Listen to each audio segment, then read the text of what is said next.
Our objective is clear, and that is to degrade and destroy ISIL so that it's no longer a threat not just to Iraq, but also to the region and to the United States. In order for us to accomplish that, the first phase has been to make sure we've got an Iraqi government that's in place and that we are blunting the momentum that ISIL was carrying out, and the airstrikes have done that. But now, what we need to do is make sure that we've got the regional strategy in place that can support an ongoing effort, not just in the air, but on the ground, to move that forward. The pictures have been seen, the videos played, the latest threats issued, and America finds itself challenged as never before. A band of killers drawing this nation into yet another conflict, one that we cannot avoid, one that we should not take lightly. So the question of the day is simple. What are we prepared to do? Welcome to MidPoint. Former director of the CIA and the NSA, retired Air Force General and principal of the Chertoff Group, General Michael Hayden. General, thank you so much for joining us today. Okay, good afternoon. General, you have been sitting in these meetings before, NSA, CIA, when there have been crises and the president calls together his most trusted advisors and asks what to do.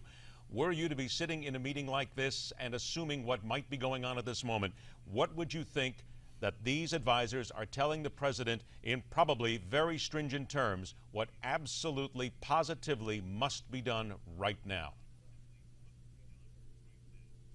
Well, I actually think that the folks in my old positions or at the JCS or Secretary of Defense, even Secretary of State, have been trying to urge the president to be as resolute as he appeared to be today, giving that speech in Tallinn in Estonia. He came down pretty hard on the three problem areas: ISIS, the Ukraine, and NATO itself.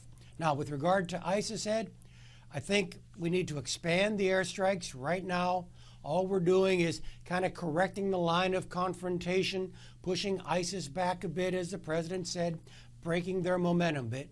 We have got to take the fight to ISIS throughout the entire Islamic State, and that includes the patch of land formerly known as Syria. And I was really struck with the president saying we have to do it on the ground as well. And for that, we'll need some good regional allies. When we talk about what the president said, and you referenced this just a moment ago, he said airstrikes that have blunted the momentum at this point of ISIS. In your opinion, have they honestly blunted the momentum, or are we fooling ourselves? Well, frankly, Ed, ISIS was never going to take Baghdad. We saw that wave, what was it now, about 4 or 5 weeks ago. They were advancing rapidly, but once they got to the predominantly Shia area of Iraq, that was going to naturally stop. What we've been able to do now is to push them back a little bit from some key installations, without which the rump Iraq, the one controlled by Baghdad, still can't survive. The Baji oil refinery, the Mosul dam. So we've pushed the line back. Don't imagine this as being a counteroffensive, though. It's just, as I said, correcting the line of confrontation. Phase one, I get it, a necessary step.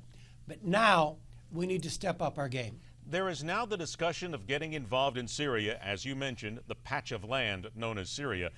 We have done this before as a nation. When you look back into the 1980s, Hafez al-Assad, the president of Syria, we got involved with them before 1983, the headquarters of the American and French troops. They were demolished in a suicide attack. There was airstrikes by American planes. Syria being involved in the Pan American 103 flight downing as well over Lockerbie in Scotland. We've been involved with the devil before in Syria in one way, shape, form, or another. Do we dare do it again? Well, Ed, frankly, the devil in Syria is in really bad shape. And I think the devil in Syria, Bashar al-Assad, is in the mode now of preserving enemies, not creating more. And so I don't think that the Assad government is going to be our issue if we decide to take the fight to ISIS inside Syria. It will be ISIS. And you're correct to suggest this could have some far-reaching consequences.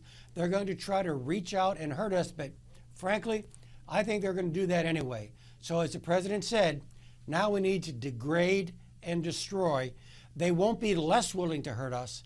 They'll just be less capable. How do we do that then with the Assad regime? Do we give them notice and tell them that we're coming in with airstrikes and basically saying, don't shoot our aircraft down, we're only going after ISIS? I mean, no matter how we slice this, it seems to become a tenuous possibility at best. We still are dealing with the Assad regime. We can't trust them in the first place. So in your professional opinion then, militarily speaking, strategically speaking, how then do we approach this so that we come out on top and don't get taken for suckers again by this regime?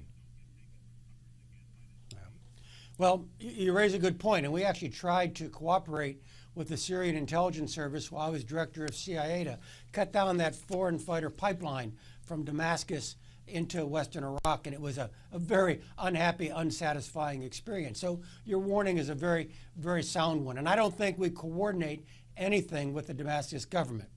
But frankly, a frank and private conversation that we intend to take on ISIS wherever they are, and that would not be in the interest of the Syrian state to interfere with that, and make that point very emphatically, I think we can go do what we need to do. Let me ask you the question then that I posed here at the beginning. It's one that I'm going to be asking and will be asking all day long, and it actually comes from a movie that I had seen many years ago. It basically said, what are you prepared to do? It was an admonition at that point.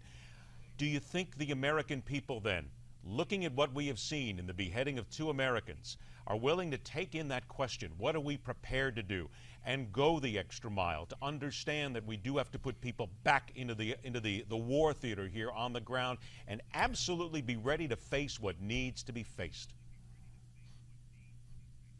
Well, I mean, already in a fairly stealthy manner, we've got more than 1,000 troops in Iraq. And by the way, Ed, without that status of forces agreement approved by the Iraqi parliament that we said was necessary to keep our forces there, I suspect that number of people on the ground is going to grow over the next 3, 6, 9, or 12 months. What I think the president needs to do is what he seems to have started to do today with that speech, which is point out in a very candid way why we've got to go do some things. Look, I don't mean to be critical, but we are war weary. But the president kind of supported, fed, said it was okay to be war weary for the last several years. You know, Al-Qaeda's on the run, the tide of war is receding. And now circumstances have proven that's simply not true. And the president needs to be a leader of the American people to explain to the American people it's not true, and that we've got to go do some of these things. General Hayden, can we get a clue as to the agenda possibly of ISIS? And I say that because in all the discussions that I've had and that we have had here with strategists, they will tell us these are not stupid people. These are not just a bunch of Bedouins hanging out in the desert somewhere. They're intelligent. They know how to work social media.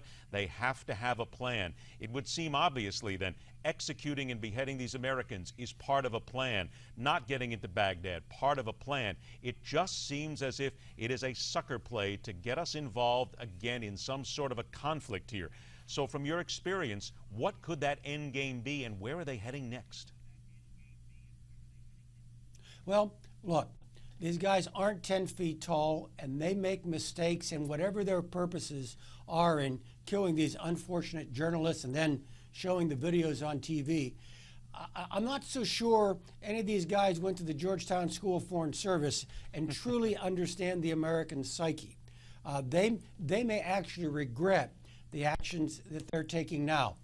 But if I'm sitting there in the Situation Room trying to hypothesize why are they doing this, it may be to pump up their jihadist credentials, to have us come after them and thereby say, you see, we're the biggest jihadists on the block.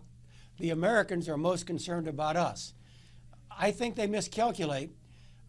When you awake a sleeping giant, you may have to live with the consequences. I only got about 25 seconds left. I just wanted to bring Russia into all this because certainly there's a fear that ISIS may be next on their doorstep going in the other direction here. Any possibility that we may have to work with the Russians here against ISIS? I think we have to work with the Russians against global terrorism. I have to admit, Ed, I probably could or should have done a better job of tightening our relationship with the Russian Federation Security Services when I was head of CIA, but it's hard to cooperate with the Russians.